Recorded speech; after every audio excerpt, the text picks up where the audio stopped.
My comments on the situation these days in Palestine, Israel, is inspired by the microcosm where I live in Geneva, i.e. the Graduate Institute of International and Development Studies, where I teach, and its students.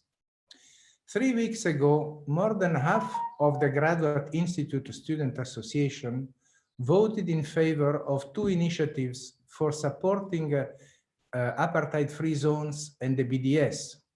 The overall students' body approximates 1,000 individuals, 2/3 of them enrolled in the master programs and 1/3 in the doctoral programs.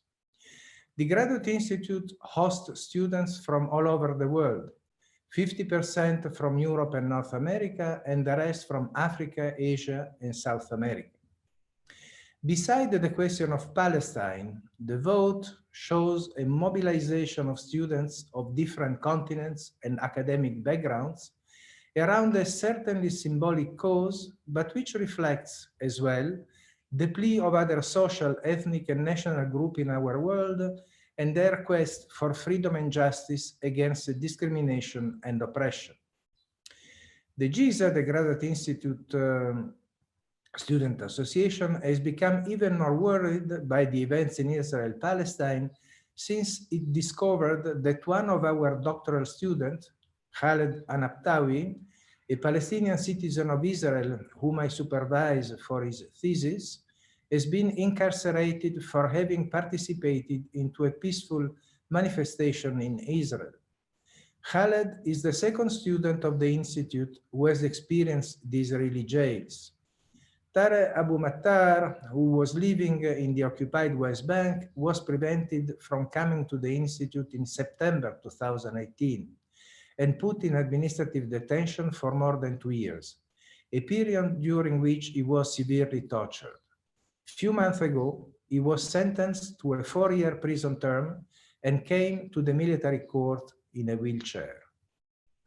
As a professor teaching political sociology at the Graduate Institute, I am proud to see how a young generation in academia, trained in the critical thinking of the social sciences, is mobilizing around issues of racism, colonization, discrimination, Islamophobia, apartheid, social inequalities, and anti-Semitism. If, as always, the youth is a hope, if not a promise, I would like to conclude on the necessary cooperation among the older generation, to which I belong, in seeking justice, each of us in his, her own role and professional position. As a European citizen, I'm also fed up of knowing that part of my taxes goes to fund the humanitarian aid for the Palestinians. Actually, we are indirectly funding the Israeli occupation of the Palestinian territory, because it is Israel that has the duty to assist the population under its military occupation. Though being a signatory of the 4th Geneva Convention, Israel doesn't assume its duties and continues to affirm that it dwells on disputed lands, an interpretation of international law recognized only by the successive Israeli governments. Several Jewish and Israeli politicians, intellectuals, journalists, and artists, from Abba Eban to Ronnie Broman, Charles Anderlin, Eyal Sivan, Ariel Azoulay, Maxime Rosenesson, Jean Stern, to quote just a few, have warned over time that decolonization would become the cancer of Israeli society. The specter of the former victim of the Holocaust turned into the new Sabra that has become the new perpetrator against the Palestinians.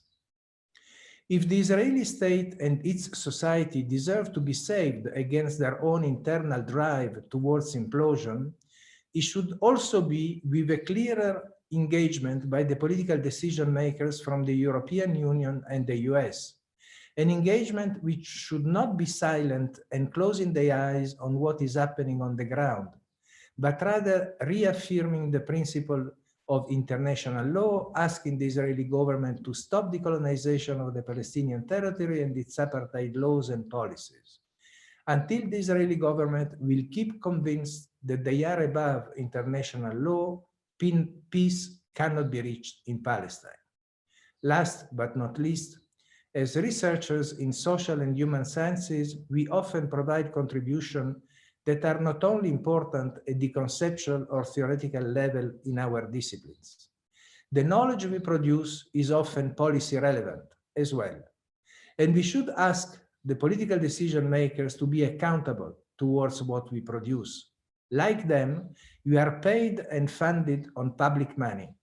And the critical knowledge we produce should not be simply used when it comforts or legitimizes the decisions they are taking.